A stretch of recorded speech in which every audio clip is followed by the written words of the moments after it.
আসসালামু আলাইকুম। এটা চেক বইয়ের পৃষ্ঠা, অরিজিনাল না 2 নাম্বার বুঝার কোনো উপায় নেই। কিছু টাকা আছে, কোনটা অরিজিনাল 2 নাম্বার বুঝার কোনো সুযোগ নেই, দেখতে একই রকম। চেক বইটাও খুব স্পষ্ট সুন্দর দেখা যাচ্ছে, কিন্তু যদি 2 নাম্বার বুঝার প্রয়োজন হয় এটা টর্চ লাইট অপারেটর নিতে হবে, অথবা মানি ডিটেক্টর রয়েছে, ডিটেক্টর ইউজ করতে হবে। সুবিধা কি, যদি এই লাইটটি এটাতে ধরেন, আপনারা দেখবেন এটা একটা আইএফআইসি ব্যাংকের একটা চেক বই, এবং আইএফআইসি লেখাগুলো একদম জলজল করতেছে।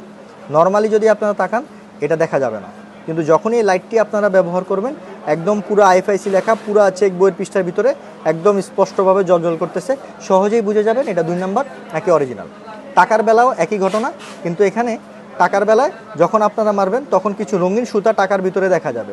আশা করি আপনারা বুঝতে পারতেছেন। আর যেটা 2 নাম্বার হবে সেটার ভিতরে আপনার কোনো রঙিন সুতা থাকবে না, পাশাপাশি টাকার কালার চেঞ্জ হয়ে যাবে। এখানে দেখেন এই টাকাটি একদম নীল হয়ে গেছে, আর এই টাকাগুলো যে কালার তাই রয়েছে। নীল হয়ে যাওয়া টাকাটি হচ্ছে 2 নাম্বার টাকা। এগুলো আপনারা চেক করতে পারবেন, এরকমভাবে টর্চ লাইট রয়েছে, পাশাপাশি এরকম মানি ডিটেক্টর রয়েছে। ডিটেক্টর এবং টর্চ লাইট এগুলোর মাধ্যমে সংগ্রহ করতে পারবেন। বিভিন্ন প্রাইসের রয়েছে, যেমন এগুলো রয়েছে মাত্র 550 টাকা, আর একটু ভালো মানের নিলে এটা প্রাইস রয়েছে মাত্র 700 টাকা। এর বক্স সিস্টেম যারা রিচার্জেবল চাচ্ছেন, রিচার্জেবলের দাম রয়েছে 1800 টাকা।